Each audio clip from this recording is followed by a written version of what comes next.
Maoist party మాజీ ప్రధాన కార్యదర్శి దేవ్జీ లొంగిపోయిన తర్వాత తొలిసారి టీవీ9 తో ఎక్స్క్లూజివ్ గా మాట్లాడారు. పార్టీ వ్యవహారాలతో పాటు గతంలో జరిగిన ఘటనలపైన ఆయన ఆసక్తికర వ్యాఖ్యలు చేశారు.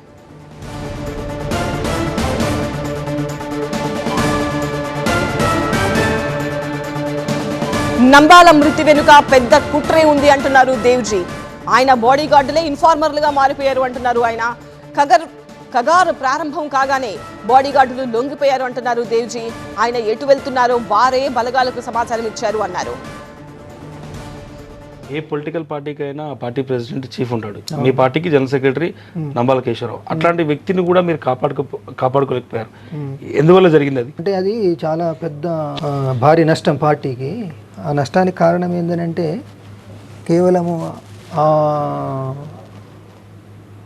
ఒక రోజుకు సంబంధించిన 2 రోజులకు సంబంధించిన మే నాటికి సంబంధించిన ఘటనల్లోనే లేదు. అది జరగడానికి ఆనాటి ఆపరేషన్ కారణమైనప్పటికీ అంటే ఓవరాల్గా ఈ కేంద్ర రాష్ట్ర ప్రభుత్వాలు పార్టీని నిర్మూలించడానికి దశాబ్దాల తరబడి అనేక పథకాల మీద పథకాలు రూపొందించుకొని సమాజం లోపల ఈ పెద్ద ఒక ఇంటెలిజెన్స్ నెట్వర్క్ను ఇన్ఫార్మర్ల నెట్వర్క్ను తయారు చేసుకుంటూ వచ్చింది.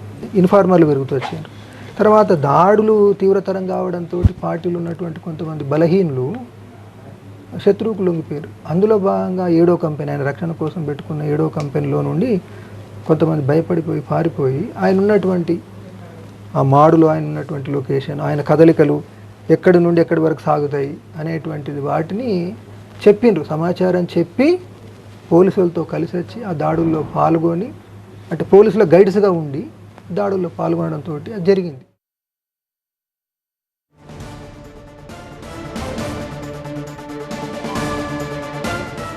మల్లోజుల ఆశన్న పార్టీని చీల్చారు అంటున్నారు దేవ్జీ. సాయుధ పోరాట విరమణ స్టేట్మెంట్ మల్లోజుల వ్యక్తిగతం అన్నారాయన.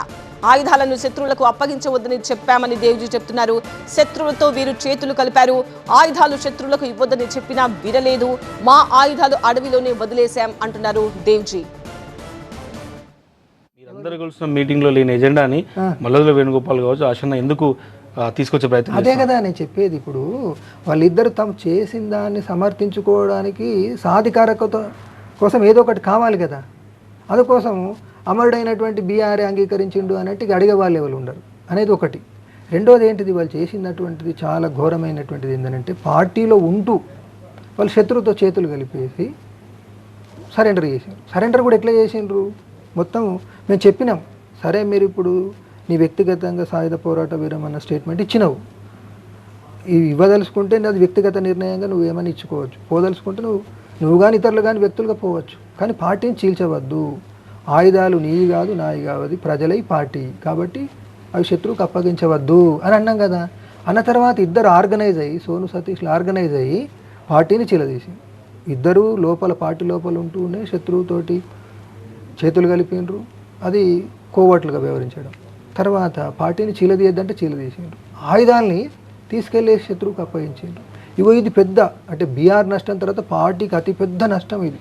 వాళ్ళు అంటే పార్టీ లోపల ఏమైపోయింది, శత్రువు చెప్పిండు వీళ్ళ ద్వారా మీరు ఆయుధాలు పట్టుకొని సరెండర్ కాండి.